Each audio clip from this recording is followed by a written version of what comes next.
What's up YouTube? Riding Raptor 2020 back again with another video. Today I actually got my Fuel Customs intake in, so I'm gonna go ahead and pop that sucker in today, but she's a little bit dirty, so before I get started I'm gonna go ahead and give her a quick wash down and then I'll pick up from there. Alright guys, so here we are back in the garage. Bike's all cleaned up and ready to be messed with. Now I kind of feel like she's actually presentable for a video. I'm really excited to see how this works out. Just want to say a big thanks to ATV Galaxy for getting me my intake as quick as he could. I really appreciate that. And for everybody out in the forums that's out there that chimes in and helps out, a lot of the owners are out there, which is really cool. I know Garrett from Fuel Customs actually contacted me and helped me out with trying to figure out what was taking my order so long, so I appreciate that. If you're not on the Raptor forums, I would probably check it out on Facebook. They help out quite a bit. But anyways, I'm gonna go ahead and start tearing into it. I'm not gonna make a super specific video because I feel like there's just already plenty of them on there, same way as the Power Commander. I just kind of want to do a little video of what I had going on for myself, so I'm going to go ahead and start ripping it apart and I'll move on from there. Alright guys, so got it most of the way torn down. Already got the old airbox out. Pretty simple. You had to pull the gas tank out this time. Same plastics as for the Power Commander.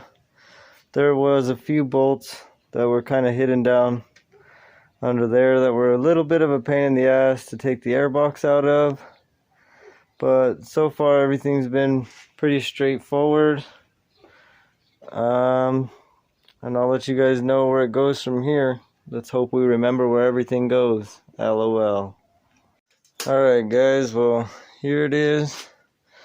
Got it all installed. I can't say that it's the easiest thing in the world, but if you've messed with the wrench before, I think you could figure it out. My least favorite thing about this whole package is the fact that it doesn't come with instructions and it kind of lets you figure it out. But I guess that's kind of how you earn it. The brackets that go back there are nice because they still hold up your taillight and all that good stuff without actually having the airbox. I was kind of curious how that was going to work out. I still don't have it all together obviously, but everything ran pretty simple. The only thing I had a problem with was the hoses going to the AIS and all that. Being that I haven't blocked off the AIS, I still had to make sure I ran to that. It was a little bit of a pain in the butt, but there you go. You just got to make sure your fittings are all turned in the right direction and whatnot, otherwise your hoses are going to look like they're like hopelessly wrong. But besides that, everything's pretty easy. I bring the wire harness to the top of the intake up here to be able to make the wire harness plug in a little easier without having to stretch it. But, I mean, it's pretty much plain and simple. It comes with everything that you need in the kit. Like I said, the only thing I feel like it's lacking is the instructions. But hey, if you don't know what you're doing, you shouldn't be touching it anyway, I guess, right?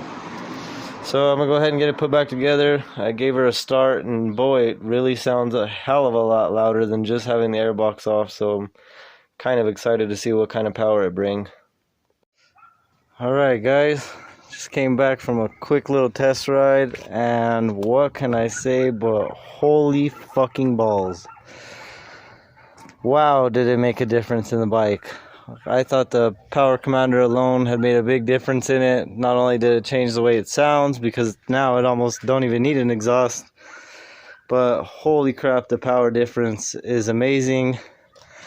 In Pete Hager's video, he talks about throwing a wheelie in third gear, and I used to think that that was like next to impossible. But boy, let me tell you, is it very possible. Totally impressed. Completely love it. That Fuel Customs intake is like literally the thing to own when it comes to intakes. I recommend that to anybody and everybody who has one of these bikes. If you want something that's going to wake that shit up and give you some extra power, this is definitely the way to go about it. It is a really, really awesome product. And they also have really great customer service. I had the owner, Garrett, actually reach out to me personally. let me know what was going on with some of the orders coming a little bit late, which I super appreciate. So if you guys are looking at changing your intake, please do go with FCI. Do not waste your time on anything other, or save that money, matter of fact. So that's it for this one. If you guys would like, subscribe, help me get built up a little bit more. Thank you to everybody who has done that already. Hopefully my videos are getting a little more decent than when I started out. And again, I'll let you guys know when I've got an update. Hopefully I can get some ride videos going for you guys here, because I'm excited as all hell to get out and give it a ride. But till then, riding Raptor 2020. See you next time. Okay guys, so I already went for a ride. This is the day after. I completely love it, but I feel like I left a little bit out. I've had a couple people ask me on how I did it, and I guess I wasn't very specific when I made the other parts of the video. I didn't plan on being, but I guess I'll be a little more specific. This top hose here goes to the front to the AIS. That hose should just be laying across up here on your other intake. So that one goes to the top all the way to the front to the AIS valve. And then the one fitting that comes off the bottom of the intake actually comes to this splitter right here. It comes from one, turns into two. If you make sure you have it flipped up at the right ankle, then it goes in pretty smooth. I kind of had to twist it around a little bit and get it to work for me the way I wanted to. I used the supplied hose that has a bend in it, goes straight to the engine. And then we've got one that comes to the back over here that controls your idle. And you can do the AIS delete, where you don't even have the one going to the front at all, and you'll just do a plug here and that'll eliminate that. But I still have my AIS installed, which I'm actually going to delete because I'm kind of tired of the backfires.